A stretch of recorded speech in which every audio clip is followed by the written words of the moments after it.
অসুস্থতা একজন মানুষের জীবনে চলার পথে সৃষ্টি করে বাধা। নিজের শারীরিক বা মানসিক অবস্থা বিবেচনায় সম্পূর্ণ সুস্থ থাকতে অনেকেই জানেন না তার কি করা উচিত। তাই স্বাস্থ্য বিষয়ক নানা সমস্যায় পরামর্শ এবং সমাধানের পথ বাতলে দিতেই আমাদের সাপ্তাহিক আয়োজন হেলথ কেয়ার ডায়াগনস্টিক সেন্টার নিবেদিত ও স্বাস্থ্য কথা। প্রতি শুক্রবার এই অনুষ্ঠানে থাকে স্বাস্থ্য বিষয়ক নানা আলোচনায়। স্টুডিওতে থাকেন একজন বিশেষজ্ঞ চিকিৎসক। আমাদের সাথে আজ আছেন বাংলাদেশ শিশু হাসপাতাল অ্যান্ড ইনস্টিটিউটের পেডিয়াট্রিক রেসপিরেটরি মেডিসিন বিভাগের সহযোগী অধ্যাপক ডাক্তার সারাবন্ত হুরা।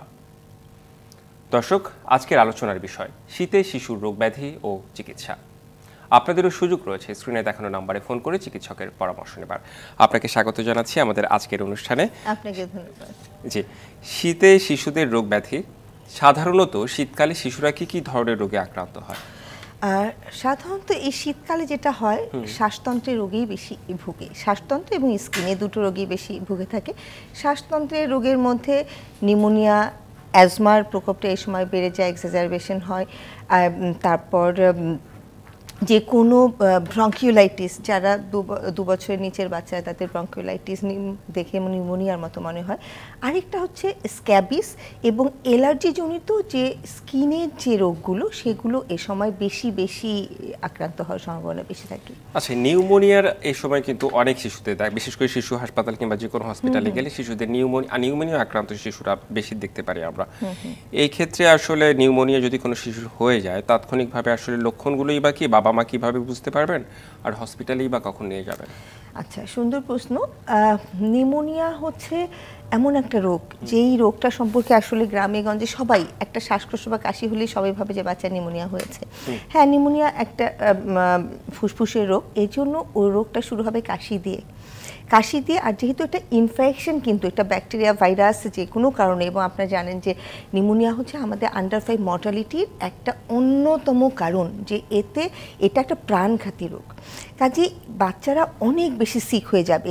যেমন ব্রঙ্কোলাইটিসের একটা কাশি, যে কাশছে কিন্তু বাচ্চাটা অত সিক না, কিন্তু নিউমোনিয়া হচ্ছে প্রথম দিন থেকেই সিক, সাথে জ্বর থাকবে, হাই গ্রেড ফিভার, অনেক সময় প্রোডাক্টিভ কফ, যে কাশতে কাশতে বাচ্চারা কফ বের করে। বড় বাচ্চারা তো কফটা বের করতে পারে, ছোট বাচ্চারা গলার মধ্যে আটকে যায়, তখন ওরা বমি করে এবং আরও সিক হয়ে যায়, এবং একটা সময় শ্বাসকষ্ট হয়। মানে এটাই হচ্ছে নিউমোনিয়ার লক্ষণ।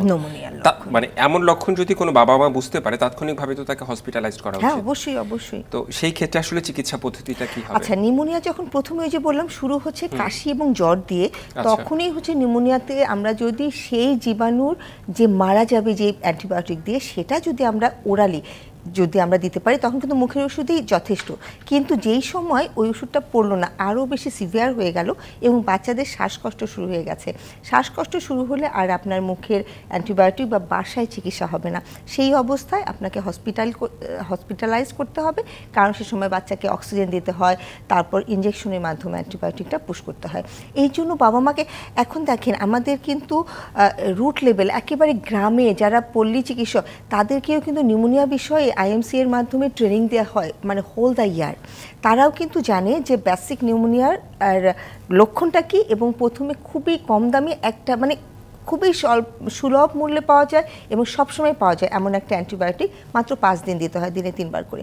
এটা কিন্তু সবাই জানে। এটাও যদি তারা গ্রহণ করে, তাহলে কিন্তু ওই কমপ্লিকেশনের দিকে যায় না বা ভর্তি হওয়া অবস্থার মধ্যে পৌঁছায় না। আচ্ছা, এই ক্ষেত্রে অনেক সময় বাবা মা বুঝতেও আসলে ভুল করে, যে সাধারণ জ্বর ভেবে অনেক সময় ডক্টর দেখায় না। এটাও একটা ব্যাপার আছে। আচ্ছা, ঠান্ডায় কি নিউমোনিয়া হয়? মানে নিউমোনিয়ার মূল কারণটা কি ঠান্ডা লাগা? আচ্ছা, ব্যাপার হচ্ছে নিউমোনিয়ার মূল কারণ হচ্ছে জীবাণু। এই জীবাণুটা হচ্ছে ব্যাকটেরিয়া, ভাইরাল, এবং কি টিবির জীবাণু দিয়েও নিউমোনিয়া হয়, মাইকোপ্লাজমা, কিছু অ্যাটিপিক্যাল ব্যাকটেরিয়া, ভাইরাস আছে, সেসব দিয়েও নিউমোনিয়া হয়। এটা হাঁচি এবং কাশি, এটার মাধ্যমে ছড়াতে হবে। শীতকালে বেশি? হ্যাঁ, শীতকালে বেশি হচ্ছে, যে শীতকালে সাধারণত নিউমোনিয়ার এই যে আমাদের এর জীবাণুগুলো যে বাতাসের মধ্যে ছড়িয়ে আছে, সেই সময় ওদের জীবাণুর ঘনত্ব বেশি থাকে, এবং শীতকালে দেখবেন যে বৃষ্টি হয় না, শুষ্ক আবহাওয়া থাকে, ধুলাবালি বেশি থাকে। তারপর অনেক সময় যে বাচ্চাদের হাইজিনটা মেনটেন হয় না। বাবা মা ভাবে যে ঠিক আছে, বাচ্চার তো ঠান্ডা পড়েছে, গোসল করাবো না, শাওয়ার নেয় না, তারপর একই গরম কাপড় বারবার পরে আছে। অনেকের হচ্ছে ডাস্টে অ্যালার্জি থাকে, উলের জামা কাপড়ে অ্যালার্জি থাকে। গত বছরের যে লেপ, সেটা লেপ তো আর ধোয়া যায় না, সেটা রোদে দিয়ে শুধু শুকাচ্ছে। অথচ এখানে যদি ডাস্ট মাইট জন্মগ্রহণ করে, ওখানে যে জীবাণু হয় সেখান থেকেও প্রথমে শ্বাসনালীটা সংকুচিত হয়, তারপরে সে জীবাণুটা ঢুকে গেছে, সেটা আর বের হতে পারে না। এ ধরনের নানা ধরনের ফ্যাক্টর আছে। তারপর অনেকেই আমি শুনেছি বাচ্চাদের যে 3-4 দিন ধরে সে মুখে পানিই দেয়নি বাচ্চা, যে এত ঠান্ডা পড়েছে। তো এগুলো হয় যেটা যে আমরা হ্যান্ড ওয়াশিং, যেমন আমরা গরমকালে খুব ফ্রিকোয়েন্টলি সামনে একটা যেখানে জীবাণু ছিল হাত ধুলাম, সাথে হাত ধুয়ে ফেলে। শীতকালে সাধারণত এই অভ্যাসটা হয় না, ঠান্ডা লাগবে এটা ভেবে বা ঠান্ডার ইয়ের জন্য। এই জন্য কিন্তু খুব বেশি এই হাইজিনটা আসলে মেইনটেইন হয়, একদম মেইনটেইন অনেক বেশি করতে হয়। আচ্ছা, শ্বাসতন্ত্রের বিষয়ে আমি আরেকটু আসতে চাই। এই সময় দেখা যায় যে অনেক বাচ্চার শ্বাসকষ্ট শুরু হয়, অনেক সময় বুকে কফ জমে যায়। এই বিষয়ে কথা বলবো, তবে একজন দর্শক রয়েছে ফোনে, আমরা একটু ফোনটি নিয়ে আসতে চাই। দর্শক, কোত্থেকে বলছেন? আপনার পরিচয় দিয়ে আপনার প্রশ্নটি করতে পারেন। জি, আসসালামু আলাইকুম। ওয়ালাইকুম আসসালাম। জি, আমি মাগুরা থেকে বলছিলাম। আমার নাম হচ্ছে মোহাম্মদ মারুফ হোসেন। আমার মেয়ের কাশি হচ্ছে প্রায় 20-25 দিন ধরে, এবং কাশিটা হচ্ছে 15 মিনিট বা 25 মিনিট পর পর। আর হালকা সর্দি আছে। আপনাকে চিকিৎসক প্রশ্ন করেছেন যে বয়স কত আপনার? বাচ্চার বয়স কত? মেয়ের বয়স কত? 2 বছর 17 দিন। ওর কি আগেও এরকম হয়েছিল? আপনার ফ্যামিলিতে অ্যাজমা অ্যালার্জি আছে কারো? না, সেরকমটা নাই। আচ্ছা, বাচ্চার এরকম কি এবারই প্রথম হলো নাকি এর আগেও হয়েছিল? একটুতেই ঠান্ডা লাগে এরকম কিছু মনে হয় আপনার? সর্দি লেগেছিল আগে, কিন্তু মানে 25 মিনিট বা আধা ঘন্টা পর পর যে কাশিটা হচ্ছে, এরকমটা আগে হয়। কাশিটা প্রোডাক্টিভ? কফ বের হয়? না, কফ। কাশির সাথে জ্বর আছে? না, জ্বর নেই। সাথে রানি নোজ, মানে নাক দিয়ে সর্দি পড়ছে, হাঁচি হচ্ছে? হ্যাঁ, না হাঁচি নেই, এমনি সর্দি আছে আর কি। সর্দি আছে, ঠিক আছে। তো ওনার এটা ডেফিনেটলি নিউমোনিয়া না, কারণ নিউমোনিয়া যদি হতো তাহলে 2 সপ্তাহ ধরে বলছে মনে হয়, 20-25 দিন ধরে যে কাশিটা, এই সময় নিউমোনিয়া হলে অনেক জ্বর আসতো এবং বাচ্চাটা আরো বেশি সিক হয়ে যেত। আচ্ছা, আমাদের দর্শক কি লাইনে আছেন কিনা?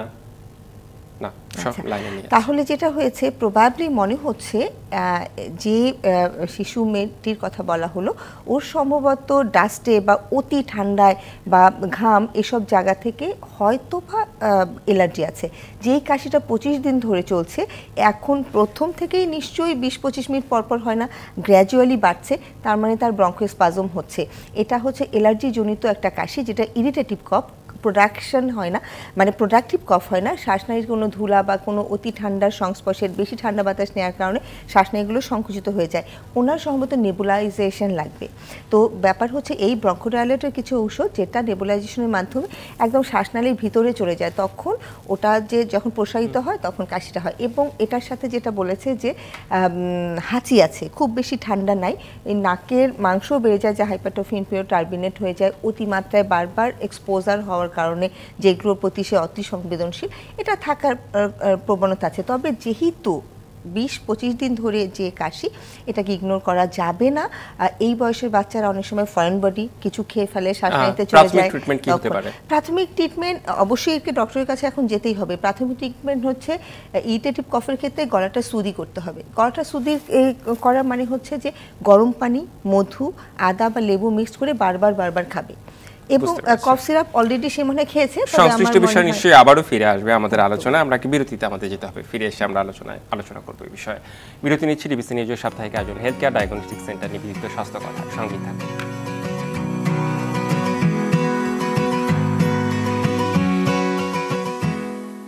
আবারও স্বাগত ডিবিসি নিউজের সাপ্তাহিক আয়োজন হেলথ কেয়ার ডায়াগনস্টিক সেন্টার নিবেদিত স্বাস্থ্য কথায়। আমাদের সাথে আজ আছেন বাংলাদেশ শিশু হাসপাতাল অ্যান্ড ইনস্টিটিউটের পেডিয়াট্রিক রেসপিরেটরি মেডিসিন বিভাগের সহযোগী অধ্যাপক ডাক্তার সারাবন তোহরা। আজকের আলোচনার বিষয় শীতে শিশু রোগ ব্যাধি ও চিকিৎসা। এই বিষয় নিয়ে আলোচনা করছিলাম, নিউমোনিয়া নিয়ে আলোচনা করছিলাম। একজন দর্শক ফোন দিয়েছিল, তার কথা নিয়ে আপনি বলছিলেন। একটু নিউমোনিয়ার বিষয়ে আরেকটু আমি জানতে চাই, যে আরেকজন দর্শক রয়েছে, আমরা একটু ফোনটি নিয়ে এসে আবার আলোচনায় আসতে চাই। দর্শক কোত্থেকে বলছেন? আপনার পরিচয় দিয়ে আপনার প্রশ্নটি করতে পারেন। হ্যালো। জি, হ্যালো। জি, শুনতে পাচ্ছি, আপনি বলুন। আমি নওগাঁ নিয়ামতপুর থেকে একজন পল্লী চিকিৎসক বলতেছি।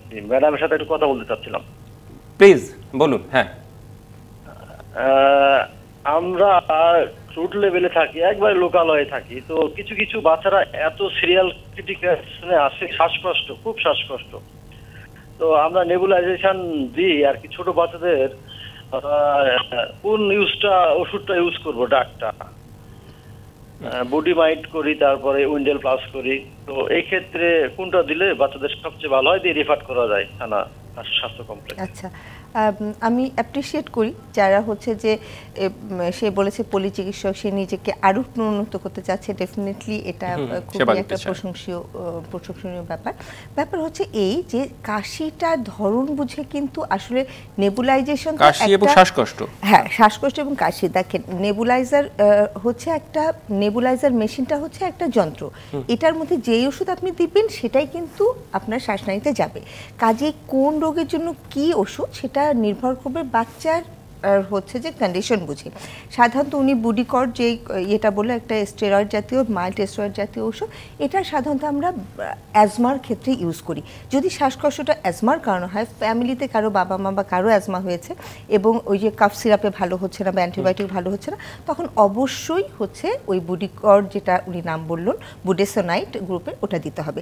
আরেকটা উনি নাম বলেছেন উইন্ডেল প্লাস। উইন্ডেল প্লাসটা হচ্ছে দুটো কম্বিনেশন, এটা ব্রঙ্কোডায়ালেটর, যেটা আমি প্রথম থেকে বলে আসছি, সালবিউটামল গ্রুপে, এটার সঙ্গে ইপ্রাটোপিয়াম দুটো মিক্স করলে প্লাসটা হয়।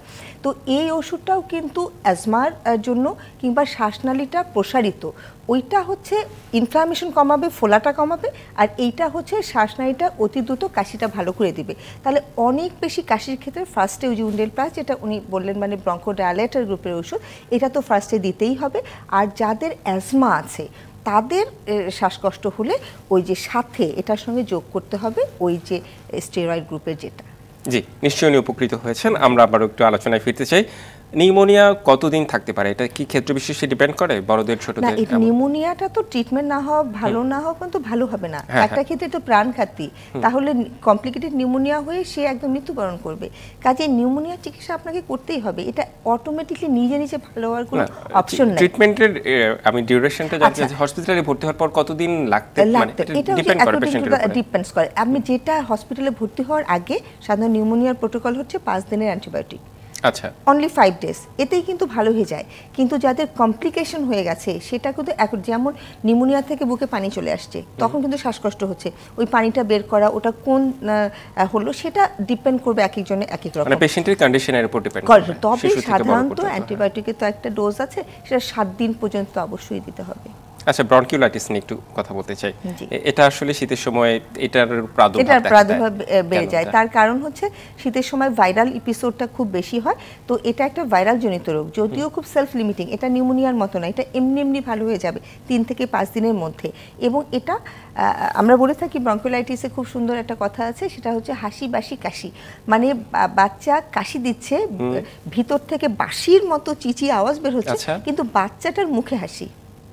আচ্ছা, তার মানে এটা দেখে বুঝতে হবে এটা নিউমোনিয়া না, এটা ব্রঙ্কিওলাইটিস। তো ব্রঙ্কিওলাইটিসের ক্ষেত্রে 3 ধরনের ব্রঙ্কিওলাইটিস আমরা ভাগ করি, একেবারে মাইল্ড, মডারেট টু সিভিয়ার, একটা সিভিয়ার। মডারেট টু সিভিয়ার থেকে সিভিয়ার, এইটা হচ্ছে আপনাদের ডক্টরের পরামর্শ ডেফিনেটলি লাগবে, হসপিটালাইজেশন লাগবে। আর হচ্ছে ওই যে প্রথম যে মাইল্ড, মানে খুব হালকা জ্বর, হালকা কাশি, সেক্ষেত্রে একটু বাচ্চাকে উষ্ণ রাখা, হালকা কুসুম গরম পানি দিয়ে ট্যাপিং করা, ওই যে আমি বললাম যে লক্ষণটা হচ্ছে হালকা হচ্ছে একটা শব্দ বের হবে, হালকা একটা শব্দ হবে, এইটা হচ্ছে ওই যে শ্বাসনালী চুপসে যাওয়া, ওই যে বললাম যে ন্যারো হয়ে যাচ্ছে। তো সেক্ষেত্রে একটু মডারেট টু সিভিয়ার হলে অবশ্যই হসপিটালে ভর্তি করতে হবে। তবে ব্রঙ্কিওলাইটিসে এখন যেটা অ্যাডিনোভাইরাস দিয়ে অনেক সময় হয়, তো সব ব্রঙ্কিওলাইটিসকে হালাফেলা করার কিছু নাই। এই অ্যাডিনোভাইরাস দিয়ে ব্রঙ্কিওলাইটিস হলে এটা ব্রঙ্কিওলাইটিস অবলিটারেস হয়ে যায়, মানে এইটা কোনো মতে ওই যে 3 থেকে 5 দিনের মধ্যে ভালো হচ্ছে না, নর্মালগুলো হয়ে যাবে, আর যেটা হয় না অবশ্যই ডক্টরের পরামর্শ নিতে হবে, না হলে এটা লাংসটাকে ক্ষতি করে ফেলে।